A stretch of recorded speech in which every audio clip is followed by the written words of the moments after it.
La dignité comme arme, le chemin du capitaine. Dans les salles de commandement, où résonnent les décisions qui façonnent les nations, il existe un silence particulier. C'est celui qui précède les tempêtes de l'histoire. Celui qui annonce qu'un homme ordinaire va accomplir l'extraordinaire. Ce silence, le Burkina Faso l'a connu en septembre 2022, lorsqu'un jeune officier de 34 ans a choisi de briser les chaînes invisibles qui maintenaient son peuple dans la servitude. Ibrahim Traoré n'est pas né dans les palais dorés du pouvoir. Il n'a pas grandi avec la certitude que son nom entrerait dans l'histoire. Pourtant, chaque pas qu'il a fait, chaque épreuve qu'il a traversée, chaque balle qu'il a esquivée sur les champs de bataille contre le terrorisme, l'a forgé pour devenir ce qu'aucun manuel militaire ne peut enseigner. Un symbole vivant de la résistance africaine face à l'oppression moderne. La dignité. Ce mot résonne comme un tambour de guerre dans le cœur de millions d'Africains, fatigués de voir leur continent pillé, humilié, infantilisé. La dignité n'est pas un luxe philosophique pour ceux qui ont tout. C'est une arme de survie pour ceux qui n'ont plus rien à perdre, sauf leur honneur. Et c'est précisément cette arme que le capitaine a brandie face au monde entier, transformant la vulnérabilité de son pays en force morale inébranlable. Quand il parle, ce n'est pas avec l'arrogance des dictateurs qui se sont succédés sur le continent africain. Sa voix porte la rudesse des casernes, la fatigue des longues nuits passées à défendre les villages isolés contre les assauts terroristes, mais aussi une clarté déconcertante qui traverse les écrans et touche directement l'âme de ceux qui l'écoutent. Il ne promet pas le paradis. Il promet la vérité, aussi brutale soit-elle, et c'est cette authenticité qui fait trembler les chancelleries occidentales. Le Burkina Faso, ce pays des hommes intègres, porte en lui une histoire qui dépasse largement ses frontières géographiques. Bien avant que les cartographes européens ne tracent des lignes arbitraires sur leurs cartes coloniales, ces terres étaient le berceau de royaumes puissants, de guerriers légendaires et de traditions ancestrales qui enseignaient une vérité fondamentale. La liberté n'est jamais donnée, elle se conquiert avec le sang et la sueur de ceux qui refusent de plier le genou. Thomas Sankara. Ce nom résonne encore dans les rues de Ouagadougou comme une prière laïque. Cet homme exceptionnel qui, en 4 années de pouvoir entre 1983 et 1987, a montré au monde entier qu'un leader africain pouvait gouverner avec intégrité, vision et amour pour son peuple. Il a vacciné des millions d'enfants, planté des millions d'arbres, émancipé les femmes, combattu la corruption avec une férocité qui dérangeait les puissants.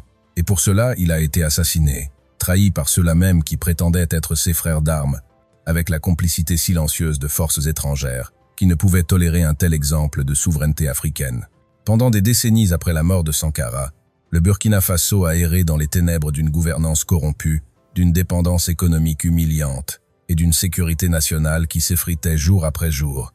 Les groupes terroristes, souvent armés et financés par des réseaux complexes où se mêlent intérêts géopolitiques et trafics illicites, ont transformé des régions entières en zones de non-droit. Les civils mouraient par centaines, par milliers, pendant que les dirigeants comptaient leurs commissions sur les contrats de défense et répétaient les discours rédigés pour eux par des conseillers étrangers. C'est dans ce contexte de désespoir national qu'Ibrahim Traoré a émergé, non pas comme un politicien calculateur, mais comme un soldat qui en avait assez de voir ses camarades tomber sur le terrain pendant que les décideurs politiques négociaient la souveraineté du pays en échange de leur enrichissement personnel. Son parcours militaire l'avait placé aux premières lignes de la lutte antiterroriste, là où la mort rôde à chaque coin de rue, là où chaque décision peut signifier la survie ou le massacre d'un village entier. La philosophie qui guide Ibrahim Traoré ne sort pas des manuels de sciences politiques des universités occidentales. Elle ne s'inspire pas des théories économiques néolibérales qui ont transformé l'Afrique en un terrain d'expérimentation pour des ajustements structurels dévastateurs. Sa vision est radicalement simple et précisément, pour cette raison, profondément révolutionnaire.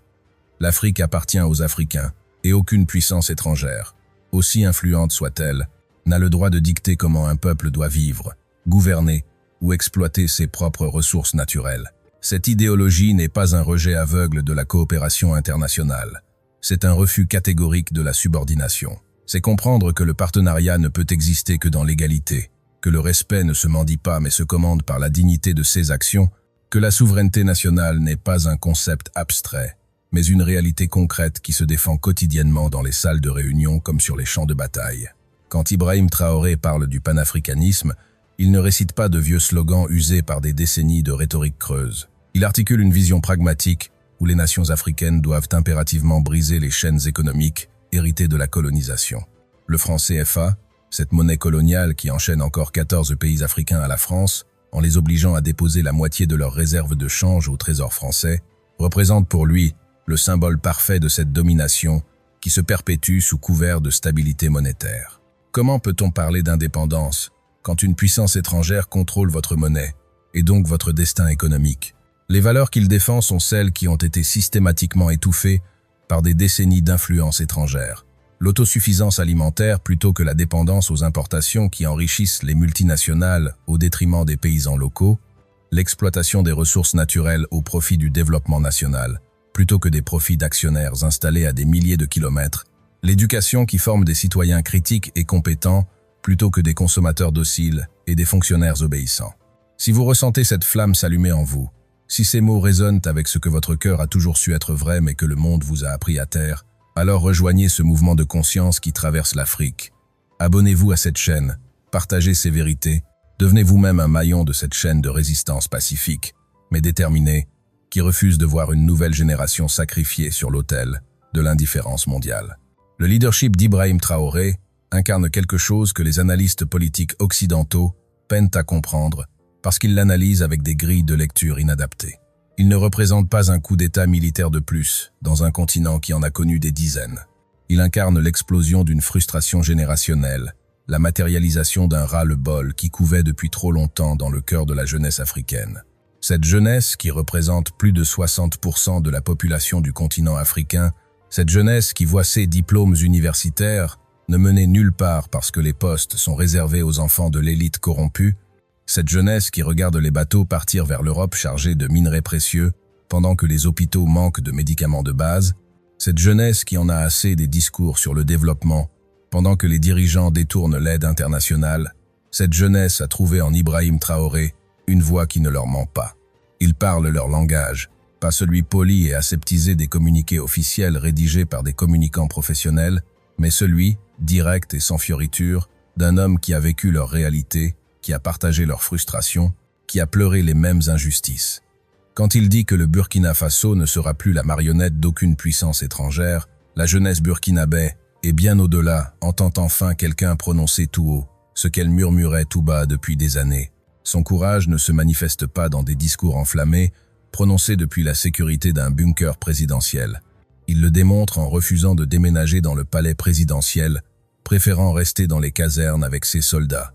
Il le prouve en apparaissant régulièrement sur les lignes de front, rappelant à ses troupes qu'il n'est pas un commandant en chef qui donne des ordres depuis un bureau climatisé, mais un frère d'armes qui partage leurs dangers. Cette proximité avec le terrain, cette volonté de rester ancré dans la réalité de son peuple, crée un lien émotionnel puissant qui transcende les structures hiérarchiques traditionnelles. La jeunesse africaine voit en lui la preuve vivante qu'il est possible de dire non. Non à la corruption endémique qui gangrène les institutions. Non aux contrats léonins qui bradent les ressources du continent. Non aux bases militaires étrangères qui prétendent apporter la sécurité, mais servent surtout des intérêts géopolitiques éloignés. Non au paternalisme condescendant qui traite les leaders africains comme des enfants irresponsables ayant besoin de tutelle occidentale. Ce simple mot, non, prononcé avec la force de la conviction, devient une arme psychologique redoutable qui fissure l'édifice de la domination néocoloniale. Le panafricanisme qu'incarne Ibrahim Traoré n'est pas une nostalgie romantique pour un passé idéalisé. C'est une stratégie de survie pour le futur. Il comprend que les nations africaines prises isolément sont vulnérables aux pressions économiques et politiques des grandes puissances. Mais unies, partageant leurs ressources, coordonnant leurs politiques, elles deviennent une force avec laquelle le monde doit compter. L'Alliance des États du Sahel, qu'il a contribué à créer avec le Mali et le Niger, représente une première étape concrète vers cette unité régionale qui pourrait, si elle réussit, inspirer d'autres regroupements similaires à travers le continent. Cette vision de fierté africaine retrouvée interpelle des millions de jeunes du continent et de la diaspora qui ont grandi dans des sociétés, leur enseignant implicitement ou explicitement que tout ce qui vient d'Afrique est inférieur. L'éducation coloniale, qui persiste dans de nombreux pays à travers des curriculums inadaptés, glorifiant les colonisateurs et marginalisant les héros africains, a créé plusieurs générations aliénées, déconnectées de leurs racines, honteuses de leur identité. Ibrahim Traoré, par son exemple et son discours, tente de briser ce conditionnement psychologique en rappelant que l'Afrique possède tout ce qu'il faut pour prospérer.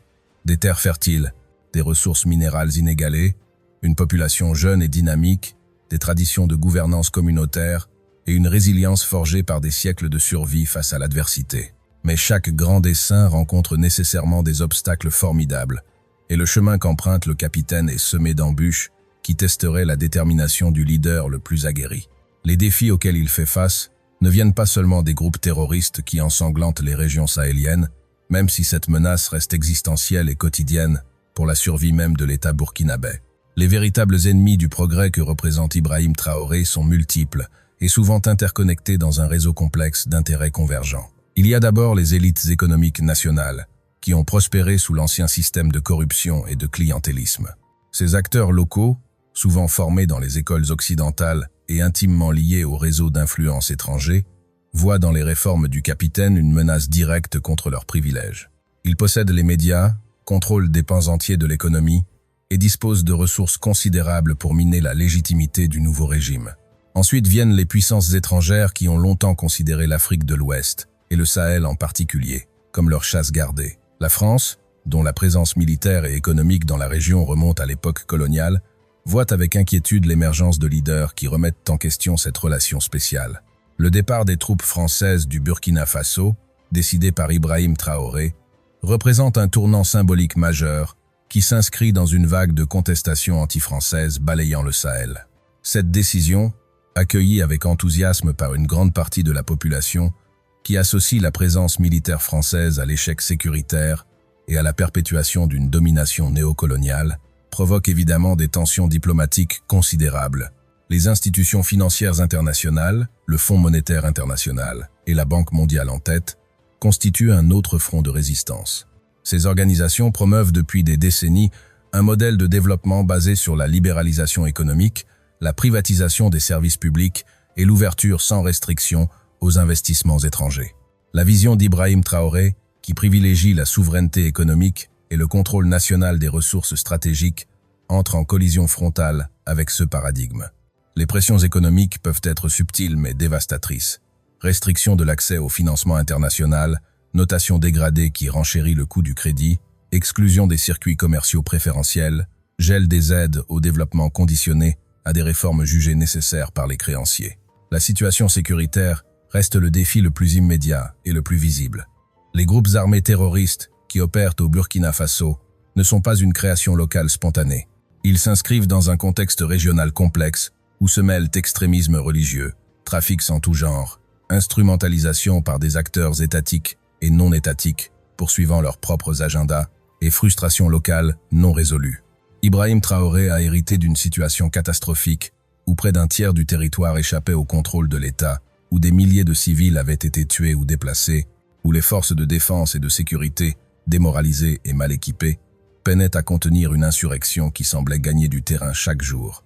Sa réponse à cette crise a été double. D'une part, une réorganisation militaire visant à améliorer l'équipement, la formation et la coordination des forces armées, avec notamment une diversification des partenaires en matière de défense, se tournant vers la Russie, la Turquie et d'autres pays pour contourner la dépendance traditionnelle vis-à-vis des fournisseurs occidentaux. D'autre part, un appel à la mobilisation populaire à travers la création des volontaires pour la défense de la patrie, des groupes d'autodéfense civile, destinés à compléter l'action de l'armée régulière. Cette stratégie, controversée et risquée, s'inspire de modèles historiques de guerre de libération où la frontière entre combattants et civils devient poreuse. Les sacrifices exigés par ce combat sont immenses et pèsent lourdement sur une population déjà éprouvée par des années d'insécurité et de précarité économique. Des jeunes gens à peine sortis de l'adolescence rejoignent les rangs des combattants, animés par un mélange de patriotisme, de désespoir économique et de désir de venger des proches tués par les terroristes. Des familles entières vivent dans la peur constante, des attaques, des enlèvements, des représailles. L'économie, déjà fragile, souffre de la fermeture de zones entières à l'activité commerciale et agricole. Les écoles ferment par centaines, privant une génération d'enfants d'éducation. Les centres de santé sont abandonnés, laissant des populations vulnérables sans accès aux soins de base. Si vous trouvez l'énergie dans ces mots pour continuer à croire en un avenir meilleur, si vous refusez d'accepter la fatalité que certains voudraient nous imposer, alors faites entendre votre voix. Commentez, partagez, débattez. La révolution contemporaine ne se fait pas seulement avec des armes, mais avec des idées qui circulent, qui inspirent qui transforment les consciences. Ibrahim Traoré lui-même n'est pas à l'abri des balles, des complots, des trahisons qui ont jalonné l'histoire politique africaine. Il le sait. Chaque apparition publique comporte un risque. Chaque décision qu'il prend se fait des ennemis puissants qui préféreraient le voir disparaître plutôt que de permettre à son exemple de se propager. La mort de Thomas Sankara, assassiné par ceux qu'il considérait comme des frères, rappelle cruellement que le courage politique en Afrique se paie souvent du prix ultime. Pourtant, il avance, pas avec l'insouciance de celui qui ignore les dangers, mais avec la détermination de celui qui a pesé les risques et décidé que certaines causes valent qu'on leur sacrifie sa sécurité personnelle. Cette acceptation du sacrifice possible peut être ce qui touche le plus profondément dans son parcours. Il ne se présente pas comme invincible, comme ces dictateurs qui se parrainent de médailles et prétendent être aimés de tous. Il se présente comme mortel, comme faillible, comme quelqu'un qui fait de son mieux dans des circonstances extraordinairement difficiles. Au-delà des batailles militaires et des joutes diplomatiques, le véritable héritage qu'Ibrahim Traoré tente de construire se situe dans le domaine spirituel et psychologique. Il cherche à modifier en profondeur la conscience collective de son peuple et, par extension, de la jeunesse africaine dans son ensemble. Cette transformation mentale peut être plus importante et plus durable que n'importe quelle réforme politique ou économique, car elle touche à la façon dont un peuple se perçoit lui-même et envisage son avenir. Le message central qu'il transmet, inlassablement répété sous différentes formes, est celui de la dignité retrouvée. La colonisation et le néocolonialisme n'ont pas seulement exploité économiquement l'Afrique, ils ont aussi profondément blessé l'âme africaine, inculquant un sentiment d'infériorité qui persiste bien après les indépendances formelles. Cette colonisation mentale, plus insidieuse et plus difficile à combattre que la colonisation territoriale, maintient des millions d'Africains dans un état de subordination psychologique où ils intériorisent l'idée que tout ce qui vient d'ailleurs est supérieur à ce qui est produit localement. Ibrahim Traoré s'attaque à cette aliénation en valorisant systématiquement la production locale, en portant des vêtements traditionnels burkinabés lors d'événements officiels, en parlant un français enrichi d'expressions locales, en refusant le protocole pompeux hérité de l'époque coloniale. Ces gestes symboliques, qui pourraient sembler anecdotiques, ont une portée considérable dans un contexte où le symbolisme joue un rôle crucial dans la construction identitaire. À la jeunesse africaine, son message est à la fois exigeant et libérateur. Exigeant parce qu'il ne promet pas de solution facile, pas d'enrichissement rapide, pas de raccourci vers le succès. Il appelle au contraire à l'effort, au sacrifice, à l'engagement patient dans la construction d'un avenir meilleur qui ne se matérialisera peu, être pleinement que pour les générations futures. Cette exigence va à contre-courant de la culture de l'instant, du gain rapide, qui domine à l'ère des réseaux sociaux et de la gratification immédiate. Mais son message est aussi profondément libérateur parce qu'il affirme que le destin de l'Afrique n'est pas écrit d'avance, que les jeunes Africains ne sont pas condamnés à être des spectateurs impuissants de leur propre histoire, que chacun peut contribuer, à son niveau, à cette œuvre collective de libération et de construction nationale. Il démythifie le pouvoir en montrant qu'un jeune militaire de 34 ans, sans connexion familiale dans les hautes sphères, sans fortune personnelle, peut accéder aux plus hautes responsabilités s'il est porté par une vision claire et le soutien populaire. La spiritualité dont il est question ici n'est pas nécessairement religieuse, bien que la dimension religieuse soit importante dans une société profondément croyante. C'est une spiritualité laïque qui puise dans les valeurs ancestrales africaines de solidarité communautaire, de respect des anciens, de connexion à la terre, de responsabilité collective. Ibrahim Traoré tente de reconnecter le Burkina Faso moderne à ses racines culturelles qui ont été progressivement effacées par l'imposition de modèles sociaux importés, inadaptés aux réalités locales. Il insiste particulièrement sur la nécessité de l'éducation, mais d'une éducation repensée, adaptée aux besoins du pays, plutôt qu'à la reproduction de curricula conçus pour former des administrateurs coloniaux dociles. Une éducation qui valorise l'histoire africaine, qui enseigne les langues nationales, qui forme des compétences techniques utiles pour le développement du pays, qui cultive l'esprit critique plutôt que la mémorisation passive. Cette révolution éducative, si elle aboutit, transformera profondément le Burkina Faso sur le long terme, en produisant des citoyens conscients, compétents et fiers de leur identité. Aux femmes, il adresse un message d'émancipation qui s'inscrit dans la lignée de Thomas Sankara, qui avait fait de l'égalité des sexes un pilier de sa révolution. Dans une société où les traditions patriarcales restent prégnantes, affirmer que les femmes doivent participer pleinement à tous les aspects de la vie nationale, de la défense à l'économie en passant par la politique, constitue un défi culturel de taille. Mais Ibrahim Traoré, conscient que le développement est impossible sans la contribution de la moitié de la population, n'hésite pas à nommer des femmes à des postes de responsabilité et à encourager leur engagement. Le temps presse. L'Afrique ne peut plus attendre. Chaque jour qui passe voit partir des milliers de jeunes sur les routes mortelles de l'exil, persuadés que leur avenir se trouve ailleurs. Chaque jour, des ressources naturelles quittent le continent pour être transformées ailleurs, créant de la richesse et des emplois dans d'autres régions du monde. Chaque jour, des enfants africains meurent de maladies facilement curables, pendant que les laboratoires pharmaceutiques occidentaux engrangent des profits colossaux. Cette hémorragie doit cesser, et elle ne cessera que lorsque les Africains eux-mêmes prendront leur destin en main. La voie qu'emprunte Ibrahim Traoré n'est pas sans risque ni sans erreur. Personne ne prétend qu'il est infaillible ou que toutes ses décisions sont parfaites. La gouvernance est un art complexe, où les bonnes intentions se heurtent souvent à des réalités brutales, où les compromis sont inévitables, où les résultats ne correspondent pas toujours aux espérances. Mais ce qui compte, au-delà des succès et des échecs tactiques, c'est la direction générale, la trajectoire historique qu'il tente d'imprimer à son pays et par ricochet à toute une région. Le Burkina Faso aujourd'hui est un laboratoire où se joue l'avenir du Sahel et peut être de l'Afrique francophone dans son ensemble. Si l'expérience réussit, si le pays parvient à sécuriser son territoire, à développer son économie de manière souveraine, à améliorer les conditions de vie de sa population, tout en préservant son indépendance vis-à-vis des grandes puissances, alors il servira de modèle inspirant pour d'autres nations africaines tentées par la même voie. Si elle échoue, elle servira au contraire d'épouvantail, brandi par ceux qui affirment que l'Afrique n'est pas prête pour la véritable souveraineté, qu'elle a besoin de tutelle, que toute tentative d'émancipation mène au chaos. L'enjeu dépasse donc largement les frontières burkinabais. C'est pourquoi Ibrahim Traoré reçoit un soutien enthousiaste de millions de jeunes Africains qui ne sont pas burkinabais, mais qui se reconnaissent dans son combat, qui voient en lui l'incarnation de leurs propres aspirations frustrées. Sur les réseaux sociaux, dans les universités, dans les quartiers populaires de Dakar à Kinshasa, de Abidjan à Bamako, son nom circule comme celui d'un héros contemporain, d'une lueur d'espoir, dans un paysage politique africain souvent désespérant. Cette popularité transcontinentale inquiète évidemment les régimes en place qui craignent la contagion de l'exemple. Si les peuples africains commencent à croire qu'il est possible de se débarrasser de dirigeants corrompus et soumis aux intérêts étrangers, s'ils comprennent que la souveraineté n'est pas un concept abstrait, mais une réalité concrète qui peut transformer leur vie quotidienne, alors les fondements de l'ordre néocolonial tremblent.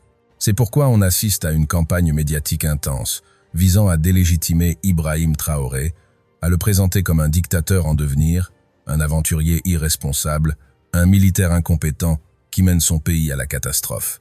Ces attaques révèlent en creux à quel point son action dérange des intérêts établis. Un dirigeant africain docile, qui applique sagement les recettes prescrites par Washington et Paris, qui ouvre son marché aux multinationales, qui accepte les bases militaires étrangères, ne fait jamais l'objet d'une telle hostilité médiatique. Au contraire, il est présenté comme un partenaire responsable, un allié précieux, un modèle de bonne gouvernance. L'acharnement contre Ibrahim Traoré est donc, paradoxalement, la preuve qu'il touche à quelque chose de fondamental, qu'il menace un système qui semblait immuable. La dignité comme arme. Retournons à ce titre qui résume toute la philosophie du capitaine. Dans un monde où la puissance se mesure habituellement en termes de force militaire, de poids économique, d'influence diplomatique, Ibrahim Traoré rappelle qu'il existe une autre forme de pouvoir, celui qui émane de l'intégrité morale, de la cohérence entre les paroles et les actes, du refus des compromissions dégradantes. Cette dignité ne peut être achetée, ne peut être imposée de l'extérieur, ne peut être octroyée par une puissance tutélaire. Elle doit être conquise de l'intérieur, par un travail patient de reconstruction de l'estime de soi collective. Un peuple qui a retrouvé sa dignité devient ingouvernable pour ceux qui voudraient l'exploiter. Un peuple fier de son identité, conscient de sa valeur, confiant dans ses capacités, ne se laisse plus manipuler par des promesses creuses, ni intimider par des menaces voilées. C'est cette transformation psychologique profonde qu'opère Ibrahim Traoré, bien au-delà des mesures politiques ou économiques qu'il peut mettre en œuvre. Il reconstruit l'épine dorsale morale d'une nation qui avait été brisée par des décennies d'humiliation. Le chemin reste long et semé d'obstacles. Des revers sont inévitables. Des sacrifices supplémentaires seront nécessaires. La tentation du découragement sera forte lors des moments difficiles. Mais la graine plantée par Ibrahim Traoré dans la conscience de millions de jeunes Africains continuera de germer, même si lui-même venait à disparaître demain. Les idées ne meurent pas avec les hommes qui les portent. Elles se propagent, se transforment, se renforcent à travers les générations. Alors que le soleil se couche sur Ouagadougou, éclairant d'une lumière dorée les rues où résonnent encore les échos des manifestations de soutien au capitaine, une question se pose à chacun d'entre nous, africains ou non, jeunes ou moins jeunes, riches ou pauvres. Quel rôle voulons-nous jouer dans cette histoire en train de s'écrire? Allons-nous rester des spectateurs passifs, confortablement installés dans notre cynisme et notre résignation, répétant que l'Afrique ne changera jamais? Ou allons-nous devenir des acteurs de ce changement, chacun à notre niveau, chacun avec nos moyens, chacun dans notre sphère d'influence? Ibrahim Traoré ne demande pas aux Africains de devenir tous des révolutionnaires armés. Il demande simplement que chacun refuse la médiocrité imposée, qu'il cultive l'excellence dans son domaine, qu'il résiste aux petites corruptions quotidiennes qui gangrènent la société, qu'il transmette à ses enfants la fierté de leur héritage plutôt que la honte de leur origine, qu'il consomme local plutôt que d'enrichir systématiquement les producteurs étrangers, qu'il exige de ses dirigeants l'intégrité et la compétence plutôt que d'accepter la médiocrité comme une fatalité. Ces gestes, multipliés par des millions d'individus, créent un mouvement de fond irréversible qui transforme progressivement une société. La révolution n'est pas toujours spectaculaire. Elle est souvent discrète, souterraine, patiente. Mais elle est inexorable quand elle prend racine dans les cœurs et les esprits. Rejoignez ce mouvement de conscience qui traverse l'Afrique. Abonnez-vous à cette chaîne, partagez ces messages, engagez les conversations difficiles avec votre entourage, éduquez-vous sur l'histoire réelle de votre continent, plutôt que sur la version édulcorée enseignée dans les manuels scolaires officiels. Soutenez les entreprises locales plutôt que les multinationales. Apprenez votre langue maternelle et transmettez-la à vos enfants. Questionnez les narratifs dominants au lieu de les accepter passivement. Chacune de ces actions, aussi modeste soit-elle, est un acte de résistance, une brique dans la construction du futur que nous voulons voir. Le capitaine a montré la voie. Il a démontré qu'il est possible de dire non, qu'il est possible de se tenir debout face aux titans, qu'il est possible de choisir la dignité plutôt que la soumission confortable. Maintenant, c'est à nous, peuple africain, diaspora africaine, amis de l'Afrique partout dans le monde, de transformer cet exemple individuel en mouvement collectif. L'histoire ne se fait pas dans les bureaux climatisés des organisations internationales, ni dans les salons feutrés des ambassades. Elle se fait dans les rues, dans les universités, dans les champs, dans les ateliers, partout où des femmes et des hommes ordinaires décident qu'ils en ont assez de l'ordinaire et qu'ils veulent l'extraordinaire. Ibrahim Traoré n'est pas un messie. Il n'est pas un sauveur providentiel venu résoudre magiquement tous les problèmes du Burkina Faso. Il est un catalyseur, un déclencheur, un symbole de ce qui est possible quand le courage rencontre la conviction. Sa véritable victoire ne se mesurera pas au nombre de terroristes neutralisés ou au taux de croissance économique du Burkina Faso. Elle se mesurera au nombre de jeunes Africains qui, ayant écouté son message, auront décidé de devenir eux-mêmes des agents de changement dans leur propre pays, dans leur propre communauté. La dignité comme arme. Brandissez-la fièrement. Elle ne tire pas de balles, mais elle désintègre les chaînes mentales. Elle ne fait pas exploser de bâtiments, mais elle fait s'effondrer les édifices de la subordination psychologique. Elle ne gagne pas les batailles militaires, mais elle remporte les victoires morales qui, à long terme, sont les seules qui comptent vraiment. Le chemin du capitaine continue. Chaque jour apporte son lot de défis, d'incertitudes, de dangers. Mais chaque jour apporte aussi son lot de petites victoires, de preuves que le changement est possible, d'histoires de Burkinabés ordinaires qui reprennent confiance en eux-mêmes et en l'avenir de leur pays. Ces histoires ne font pas la une des journaux internationaux. Elles ne sont pas relayées par les grandes chaînes d'information, mais elles sont réelles, elles sont puissantes, elles sont porteuses d'espoir. Alors oui, la route est longue. Oui, les obstacles sont nombreux. Oui, la victoire n'est pas garantie. Mais pour la première fois depuis longtemps, une génération entière d'Africains ose croire qu'un autre chemin est possible, que le scénario de soumission et de pauvreté perpétuelle n'est pas le seul avenir imaginable. Cette croyance elle-même est une révolution. Et les révolutions, une fois amorcées, ne peuvent jamais être totalement étouffées. Le capitaine a allumé une flamme. À nous de veiller à ce qu'elle ne s'éteigne jamais, à ce qu'elle se propage de cœur en cœur, de génération en génération, jusqu'à ce que toute l'Afrique brûle de cette fièvre de liberté, de dignité, de souveraineté retrouvée. Ce n'est pas un rêve naïf. C'est un projet historique en cours de réalisation, porté par des millions de volontés individuelles qui convergent vers un même objectif. Une Afrique debout, une Afrique fière, une Afrique libre.